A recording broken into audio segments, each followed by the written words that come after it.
MP Hasnat Abdullah বলতেছেন আমার বাবাও যদি আমার পরিচয় দিয়ে দুর্নীতি করতে চায় আমার বাবাকেও আমি ছাড় দেব না। দেখুন ভিডিওতে। আমার আব্বাও যদি আমার সাথে এসে পরিচয় দিয়ে একটা অবৈধ সুবিধা চায়, আমার আব্বা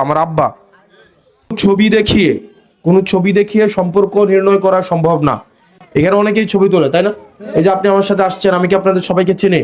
আসার সময় অনেকে একটা ছবি তুলছেন, কেউ কাছ থেকে তুলছেন, কেউ হয়তো ছবিটা একটু ভালো করে তুলতে পারছেন, কেউ ভালো করে তুলতে পারেন নাই। আপনি দেখবেন এই কারণে ছবি তোলার সময় একটু মন খারাপ করে রাখি, কারণ আমি চিনি না কোন চিপায় পরে থাকবো, পরে দেওয়া যাবো আপনি কোন জায়গায় কোন অকাম করে বেড়াইছেন, আমার সাথে ছবিটা দিয়ে গোল করে দিবে হাসনাত ভাইয়ের একনিষ্ঠ কর্মী সাদাবাজি করতে গিয়ে ধরা খাইছে, অথচ আমি চিনিই না। এই কারণে আমি ছবি তোলার সময় একটু মুখটা বাঁকা করে রাখি, অন্যদিকে তাকাই থাকি, অন্য করি, যেন বোঝা যায় যে এর সাথে আমি ইন্টেনশনালি তুলি নাই। এই কাজটা আমি করি। যাকে আমি চিনি না তার দায়িত্ব আমি কেন নেব বলেন? তার দায়িত্ব আমার দরকার আছে।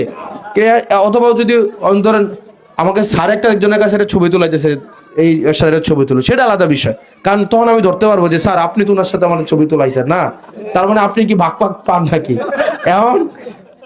এখন শুনে নেন, সোশ্যাল মিডিয়ার যুগ, এই ছবি দিয়ে এগুলা নির্ণয় করা যাবে না। তো এই জিনিসগুলো সচেতন থাকতে হবে।